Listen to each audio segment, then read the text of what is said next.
A Procuradoria-Geral da República deverá se manifestar até a próxima quarta-feira sobre a defesa apresentada pelo ex-presidente Jair Bolsonaro ao Supremo Tribunal Federal a respeito de um suposto plano de fuga para a Argentina. O episódio veio à tona após a divulgação de uma minuta que tratava de um pedido de asilo ao presidente da Argentina, Javier Milei, ainda em 2024, encontrada num aparelho celular de Bolsonaro. O ex-presidente cumpre prisão domiciliar em Brasília desde o dia 4 de agosto, por ordem do ministro Alexandre de Moraes.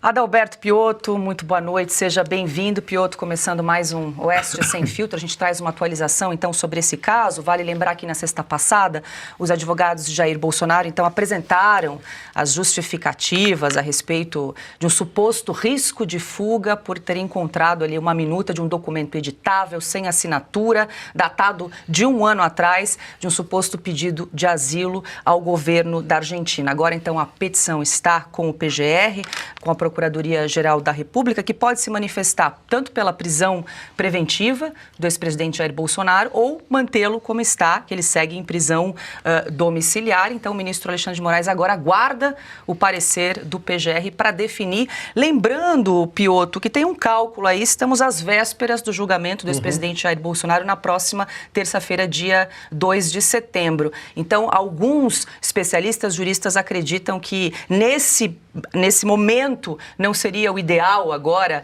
tornar Jair Bolsonaro preso, né? Prisão preventiva, já que ele está cumprindo aí prisão domiciliar desde o dia 4 de agosto. Boa noite, Paula. Boa noite, Caute. Seja bem-vindo. Augusto, mestre, Silvio, a todos que nos acompanham. Paula, vamos rapidamente por partes. Esse é um fato muito interessante. Esse pedido, em tese, esse texto, essa coisa completamente sem data, enfim, quer dizer, sem data não, mas enfim, sem assinatura, de um suposto pedido de asilo na Argentina, é de um ano atrás. Nesse um ano, de lá para cá, o presidente Bolsonaro pediu pela sua defesa ao Supremo Tribunal Federal a possibilidade de viajar aos Estados Unidos para a posse de Donald Trump, a convite do cerimonial de posse do governo americano. Alguém que tinha a intenção de pedir asilo não teria recorrido ao Supremo na forma da lei, da maneira formal que tinha para se expressar, para pedir a possibilidade de viajar ao exterior, visto que ele está com o passaporte apreendido há muito tempo. Veja como as coisas não fazem sentido, porque elas realmente não fazem sentido. A gente precisa entender agora qual será a resposta da PGR, qual será o fruto envenenado de uma árvore que já está envenenada, porque está tudo envenenado desde o começo. É tudo muito errado. Mas o detalhe é que agora está se discutindo uma tecnicidade, se pode ou não prender, se deve ou não, se a resposta da defesa é suficiente ou não para evitar uma prisão no momento, sim, que antecede as vésperas do julgamento marcado para o início do mês que vem, em setembro.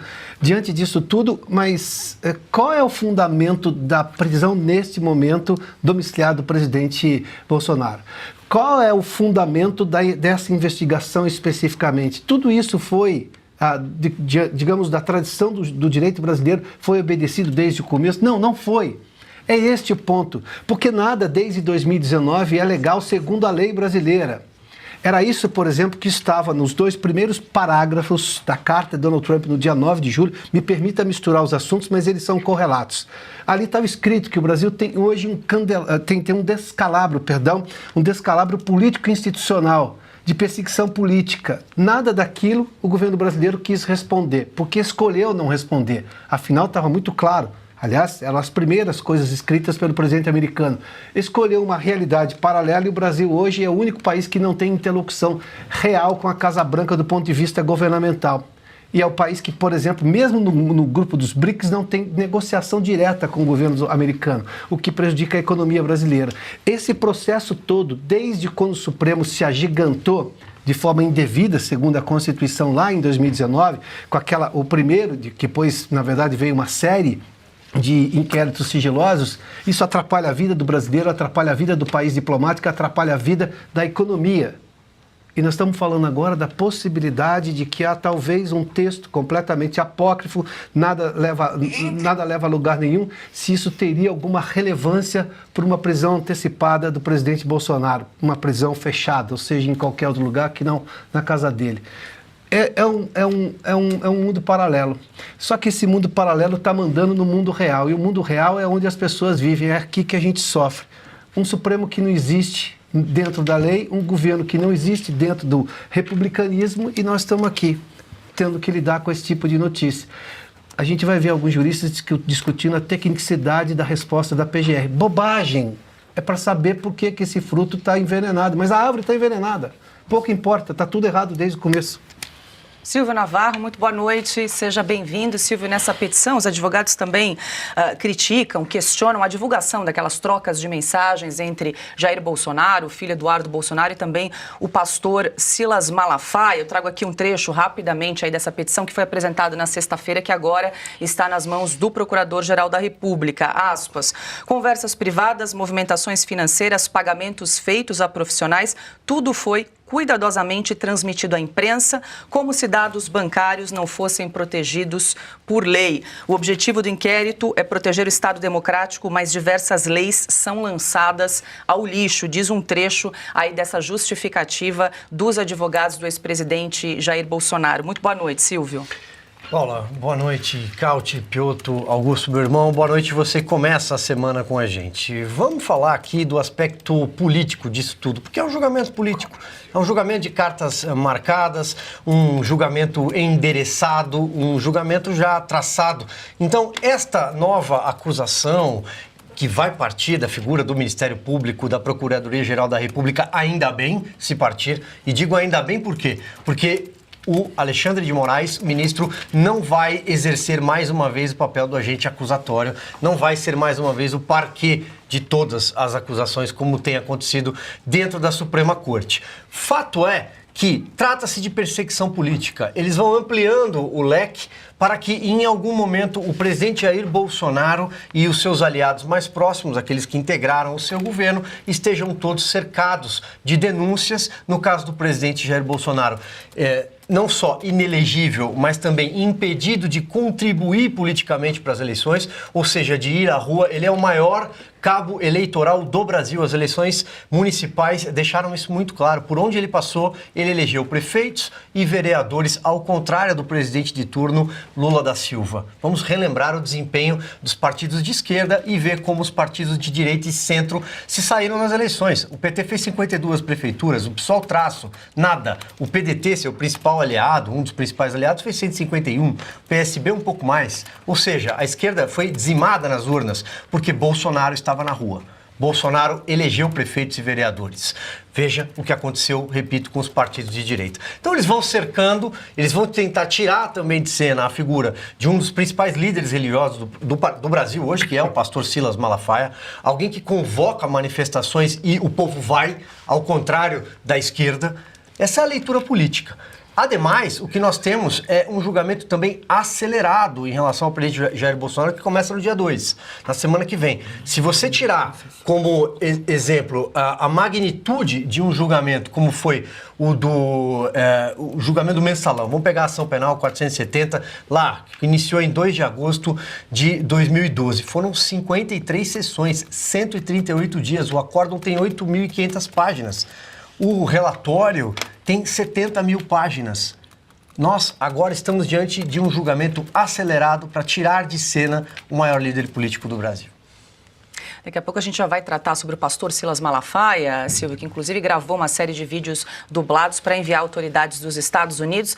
Mas antes, hoje, casa cheia aqui no Estúdio Oeste Sem Filtro. Augusto Nunes, muito boa noite, seja bem-vindo. Boa noite, Paula, nossa chefe, meu amigo Cauti, Piotr, meu parceiro, Silvio, meu irmão. Boa noite a você que nos acompanha aqui no programa. É o seguinte, é um golpe que não houve. Você começa por aí. Essa é que é a história. Eu vivo repetindo perguntas não respondidas até agora. Qualquer que seja o país, venha de onde vier o golpe, da direita, da esquerda e tal, você tem algumas perguntas básicas, algumas providências básicas a tomar. Sobretudo por quem chegou a pensar até na execução do Geraldo Alckmin. Quando você pensa em eliminar o Geraldo Alckmin, é porque você realmente teve tempo para pensar em tudo. que está aí uma figura que você pode deixar preso, solto, não tem a menor importância. Já que se chegou a isso, eu faço perguntas que têm que ter resposta. Quais tropas seriam movimentadas? Quem redigiria o comunicado a ser lido na rede nacional? Quem fecharia a Rede Globo, se é que precisa fechar?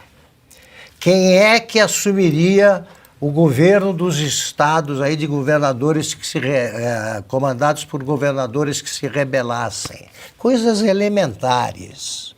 Quem neutralizaria oficiais rebelados contra o golpe? O golpe tem minuta, tem detalhes ali, e não tem o básico. Quais seriam os comandantes militares? Ou então o exército é inteirinho fechado com o golpe? Não, como mostram os depoimentos que eles vão arrancando. Tá? Nem com os coronel Cid você podia contar. Então eles forçam algumas delações premiadas e com base nisso dão por resolvido o caso. Tá? Um golpe que não houve, só que os culpados, bota aspas nisso, serão presos. Eles querem prender. Você não pode confiar no Procurador-Geral da República porque ele foi indicado pelo Gilmar Mendes que quer que seja preso, o Bolsonaro. Você não tem juízes cheios de dizem, para com esse negócio, é árvore envenenada, está tudo errado. Ou alguém que diga, o Bolsonaro não pode ser julgado pelo Supremo, ele é ex. Não, então vamos rever isso aí desde o começo. E o começo foi essa mobilização para acabar com a Lava Jato e para colocar o Lula na presidência. As eleições de 2022 não valeram. Uma eleição que tem como partido político o Supremo Tribunal Federal não pode ser uma eleição legítima. Não foi. A eleição de 24 foi normal. Por quê? Porque o Supremo não se meteu.